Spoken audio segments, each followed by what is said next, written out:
nagmamadali ako guys, dito ko niluluto yung ano ko, lalo na pag late na ako nagluluto.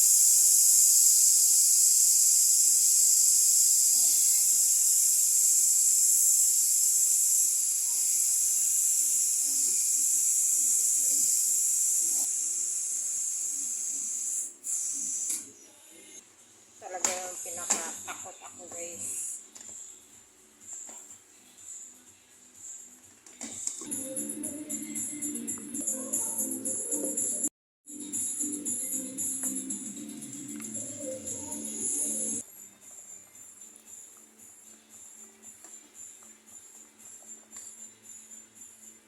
So yung tom yum soup ko guys, mix with, pinaghalo ko yung pork and chicken.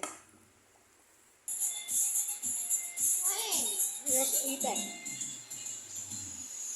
the broccoli, are ya? Nobody else do it. Even my friends.